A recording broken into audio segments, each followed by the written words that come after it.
అందరికీ నమస్తే అండి. నాకు తెలిసి ఫస్ట్ టైం అనుకుంటా పోసాని కృష్ణమురళి ప్రెస్ మీట్ పెట్టి ఒకరిని బూతులు తిడుతూ తనకు తానుగా ఏడవడం ఇది ఫస్ట్ టైం అనుకుంటా. ఒక ప్రెస్ మీట్ పెట్టాడండి. ప్రెస్ మీట్ పెట్టి ఏవిఎన్ రాధాకృష్ణ గారిని, వెంకటకృష్ణ గారిని తిట్టాల్సిన బూతులన్నీ తిట్టేసి తనకు తానుగా ఏడిచేస్తున్నాడండి.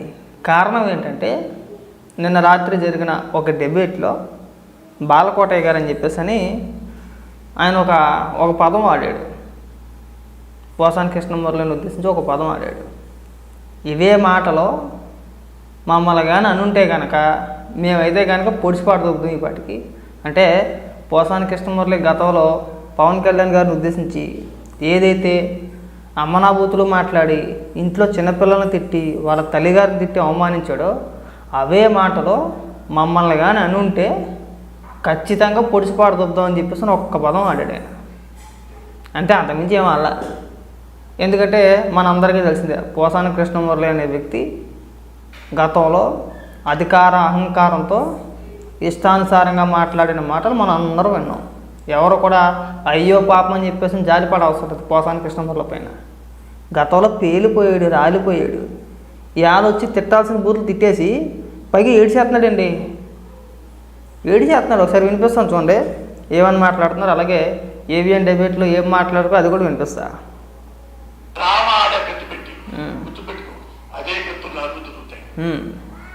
అదే గుర్తున్నారు కత్తితో పడవండి. ఎన్నో కత్తులు నీకు, నీ కోడలికి, నీ కూతురికి, నీ అల్లుడికి, నీ కొడుకులతో ఉంటాయి కత్తులు. కత్తి పడికే తగలదు. ఎవరు ఎత్తే వాడికి పట్టు పొడుచుకుంటుంది. మేము కూడా చేయగలం. గుర్తుపెట్టుకో, నీ పట్టి సిగ్గుతోందేమో వెంట్రుక నీ గ్రేట్ ఇందిరా గాంధీ గారే అంత మహానుభావుడే చిక్కుడు ఉంటుంది దొరికాడు. ఆఫ్టర్ పిల్లి గింజ యుద్ధం ఉంటే నువ్వు ఒక అమ్మాయిని పెట్టే స్టేట్ నాకు అందించుకొని పిచ్చి కుక్క ఒక టీవీ పెట్టుకొని లంగా డబ్బులు కాజేసి మోసం చేసి టీవీలు పెట్టుకొని నారా రోడ్డు మీద నువ్వు నిజంగా ఒక అమ్మ అబ్బుగా పుట్టుంటే పోసాని నేను అనదలుచుకోవాలి. నేనేమో ఒక్క మాట కూడా తిట్టదలుచుకోలేదు. కానీ నేను అన్నది ఎవరయ్యా? బాలకోటయ్య. నువ్వు ఆయన గురించి కదా మాట్లాడాలి. ఆయన గురించి మాట్లాడట్లా. ఎందుకు? నిజంగా పొడుతారని భయం. ఏవిఎన్ రాధాకృష్ణ అలాగే వెంకటకృష్ణ గారు లోకుగా దొరికారు కాబట్టి వీళ్ళని అమ్మనాబుద్ధులు తిట్టేయడం. మాట్లాడితే ఒక అమ్మ అబ్బుగా పుట్టుంటే అంటాడు. నువ్వు గతంలో మాట్లాడిన మాటలన్నీ కూడా ఒక్కసారి నువ్వు వింటే కనుక నువ్వు ఇలాంటి పదాలు వాడవు. నువ్వు ఎప్పుడైనా సరే ఎవరి గురించైనా మాట్లాడినప్పుడు డైరెక్ట్గా ఫేస్ టు ఫేస్ వెళ్ళిపోయావా? లేదు. మనం కూడా ఒక ప్రెస్ మీట్ పెట్టేసి అందరిని బుద్ధి తిట్టేసాం కదా. అంటే దాని అర్థం ఏంటి? నువ్వు ఒక అమ్మకే అబ్బకే పుట్టలేనట్టేనా? నేను నిన్ను ఒక్క మాట బుద్ధులు తిట్టదలుచుకోలేదండి ఈ వీడియోలో. నిన్ను అసలు అందలుచుకోవాలా. నిన్ను తిట్టిన ఒకటే, కుక్కను తిట్టిన ఒకటే అనాలనే ఉద్దేశం కూడా నాకు లేదు. గతంలో ఒక్కసారి మనం మాట్లాడిన భాష ఒకసారి మనం చూసుకుంటే ఇవాళ ఇంత పెద్ద పెద్ద ఉపన్యాసాలు ఇవ్వాల్సిన అవసరం లేదండి.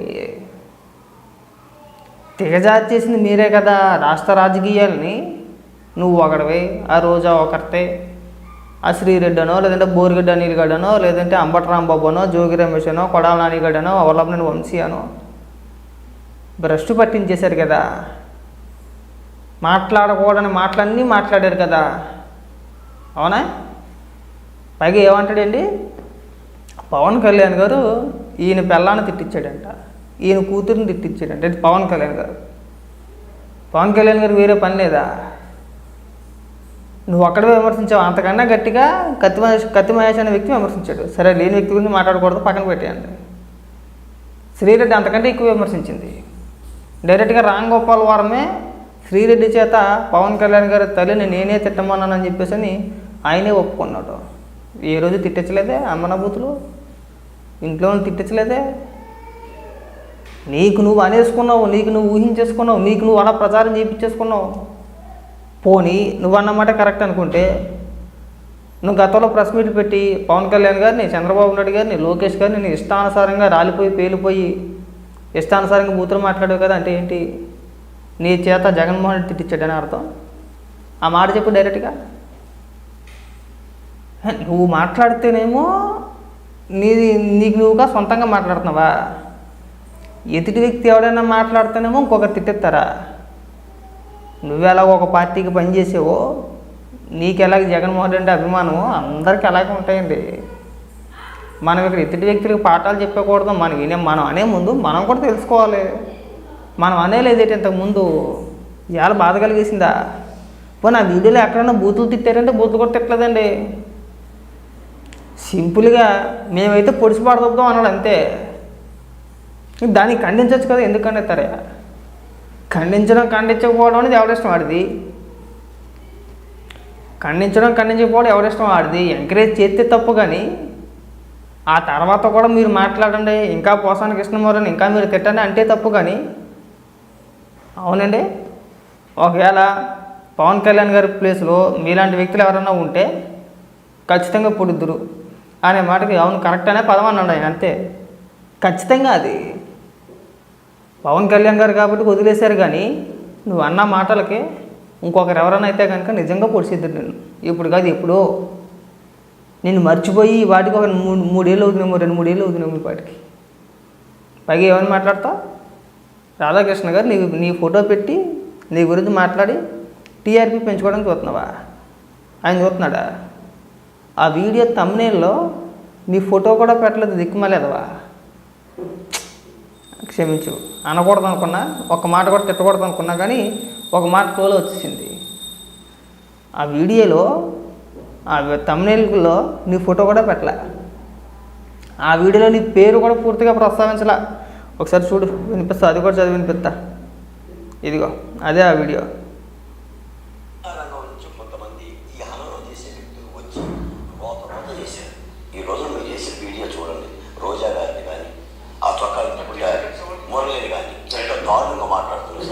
నిజంగా మామూలుగా పవన్ కళ్యాణ్ గారు ఓపిక పట్టాడు, కానీ మాలాంటి జాతి కుర్రోడైతే ఇది పొడుస్తుడండి. మోసాన్ని కస్టమర్లనే వేసుకోడతాం, బెల్ట్ పెట్టడం ఎవరు పడతాడు? అది ఇది ఆయన చెప్పింది కరెక్టే. నువ్వు అన్న మాటలు ఎవడో పడ్డావు, పవన్ కళ్యాణ్ గారు కాబట్టి పడ్డారు. కానీ లేదంటే ఆ రోజు నువ్వు ప్రెస్ మీట్ పెట్టి మాట్లాడిన మాటలు చిన్న మాటలా? చిన్నపిల్లల్ని సైతం తట్టే కదా నువ్వు. పవన్ కళ్యాణ్ గారిని, వాళ్ళ భార్యని, వాళ్ళ అమ్మగారిని, వాళ్ళ కూతుర్ని, చిన్న చిన్న పిల్లల్ని కూడా అనరాని మాటలు మాట్లాడేవా లేదా నువ్వు? ఇవాళ నీకు ఇంత బారు పొడుచుకొచ్చిందా? నీకు ఎదుటి వ్యక్తి పాఠాలు చెప్తున్నావా? నేను అందుకే అంటా ఉంటా, అధికారం చూసి ఎప్పుడు రెచ్చిపోకూడదు. మనం ఎంత పరిధిలో మాట్లాడాలో అంతే పరిధిలో మాట్లాడాలి. అధికారం శాశ్వతం కాదురా అని చెప్పేసి అని ఆ రోజు ఎగిరేవు ఇవాళ ఎందుకు ఈడ్చేస్తున్నావు అని అడుగుతున్నా. ఏడవలసిన కర్మ ఎందుకు వచ్చింది? దేనికి ఏడవాలి? మనం సక్రమంగా మాట్లాడి, మనం చక్కగా మాట్లాడి పద్ధతిగా విమర్శ చేసుంటే కనుక ఈరోజు ఈ కర్మ రాదు కదా. రాగలవా ఈరోజు? స్వతహాగా నీ అంతటా నువ్వు ఏపీలో తిరగలవా? తిరగలేవు. నీకు భయం. నేను ఎవడు ఏమి చేయకపోయినా కానీ నీకు అదొక రకమైన భయం. గతంలో మాట్లాడినట్టు ఇప్పుడు మాట్లాడగలవా? మాట్లాడలేము. సైలెన్స్. రాష్ట్ర రాజకీయాల గురించి మనం ప్రస్తావించలేము. గతంలో ఎగిరిపోయాం, మనం పేలిపోయాం. మనం ఎందుకు? అప్పుడు అధికారం చూసుకొని, ఇప్పుడు అధికారం లేదు కాబట్టి అదొక బతుకు మనది. రాజకీయాల్లో ఉన్నప్పుడు నువ్వు గత 5 ఏళ్ళు రాజకీయంగా ఉండి పదవి పొంది ప్రజల సొమ్ము జీతంగా తీసుకొని ఇవాళ సైలెంట్గా మీ ఇంట్లో కూర్చొని శుభ్రంగా ఎంజాయ్ చేస్తున్నావు అంటారండి. మరి మీలాంటి వ్యక్తులను ఉదాహరణగా చూపించాలి కదా. మరి ఈరోజు రాష్ట్ర రాజకీయాలు అంటే తెలుగు 2 రాష్ట్రాల రాజకీయాలు ఈ స్థాయికి దిగజారిపోయినాయి దేనికిరా అంటే ఇగో ఇలాంటి వ్యక్తులు కొంతమంది ఉన్నారు. ఉదాహరణగా పోసాని కృష్ణమురళియో, లేదంటే రోజానో, లేదంటే ఇంకొంతమంది ప్రముఖులు. ఇగో ఇలాంటి వ్యక్తులు మాట్లాడిన మాటల వల్ల ఈరోజు రాష్ట్ర రాజకీయాలు ఈ స్థాయికి దిగజారిపోయిన ఉదాహరణగా మిమ్మల్ని చూపిస్తున్నారు. ఇవాళ మీరు అంత గొప్ప పేరు సంపాదించేసుకున్నారు. మీకు సినిమాల్లో నటించి, లేదంటే కమెడియన్గా చేసి, రచయితగా చేసి మీకు ఆ మాత్రం పేరు రాలేదేమో, కానీ రాజకీయాల్లో మాత్రం బూతులు మాట్లాడి ఒక మంచి పేరు సంపాదించుకున్నారు. ఏంటి? రాష్ట్ర రాజకీయాలను భ్రష్టు పట్టించడానికి కారణం ఎవరా అంటే ఇక మేము ముగ్గురిని చూపించవచ్చు. మనం ఆ పేరు సంపాదించేసుకున్నాం. ఉపయోగం ఏముంది? అన్ని బూతులు మాట్లాడి లాస్ట్లో ఏడిసేస్తే ఇప్పుడు నా పెట్టే ప్రెస్ మీట్ అయినా పౌరుషంగా పెట్టావా అంటే అది కూడా లేదు. అది కూడా అక్కడ కూడా ఏడిపే. ఇప్పుడు మళ్ళీ ఇవాళ సాయంత్రం ఇవాళ ఈవినింగ్ నీ పైన ఇంకో డిబేట్ పెడతారు. నీ గురించి మళ్ళీ ఇంకో డిబేట్ పెట్టి లెఫ్ట్ అండ్ రైట్ నీ పాత వీడియోలన్నీ తీసుకొచ్చి ఆ డిబేట్లో చూపించి ప్రజలందరికీ చూపించి ఇక పోసాని కృష్ణమురళి అనే వ్యక్తి ఇక ఇలా మాట్లాడాడు గతంలో, అతని క్యారెక్టర్ ఇది, అతను ఇంత వందనంగా మాట్లాడాడు, ఇంత చక్కగా మాట్లాడని చెప్పేసి ఏసి చూపిస్తారు. నువ్వు ఎంత అదవో ప్రజలకు మళ్ళీ చూపిస్తారు, మళ్ళీ చెప్తారు. అప్పుడేం చేస్తావయ్యా అని సిగ్గేమని అనిపిస్తున్నా నీకు ఎగేసుకొని వచ్చేస్తావా? బాలకోటయ్య గారి మీద మాట్లాడే ధైర్యం చేయట్లా, చేయుడు. ఎందుకు చేయవు? ఎందుకు? మనకి రాధాకృష్ణ గారు అలాగే వెంకటకృష్ణ గారు అయితే ఏమో అనర్లే మనల్ని. బాలకృష్ణ గారు అదే బాలకోటయ్య గారిని చూసి పోసుకుంటున్నాడు. ఎందుకంటే డైరెక్ట్గానే స్టేట్మెంట్ ఇచ్చాడు కదా. ఇప్పుడు నువ్వు ప్రెస్ మీట్ పెట్టి ఎవరి గురించి మాట్లాడాలి? నిన్ను ఎవరైతే విమర్శించారో, నిన్ను ఎవరైతే పొడుస్తావని చెప్పేసి అన్నారో వాళ్ళని ఉద్దేశించి కదా నువ్వు మాట్లాడాలి. వాళ్ళ పేరు ప్రస్తావించావా? ఆయన పేరు ప్రస్తావించడానికైనా ధైర్య సాహసం చేసావా? ఎందుకంత పోసేసుకోవడం అని అడుగుతున్నా. ఆ లెక్కెత్తే సాక్షిలో రోజు ఆ ఈశ్వర్ గారు కానీ అధికారంలో ఉన్నప్పుడు ఇంకొంతమంది వైసీపీ నాయకులు కానీ, ఉదాహరణకి లక్ష్మీపార్వతో ఇంకొకటి నువ్వు కూడా నువ్వేం చిన్నోడువేం కాదు. ఆ సాక్షిలో కూర్చొని పెద్ద పెద్ద మాటలు మాట్లాడేవారు.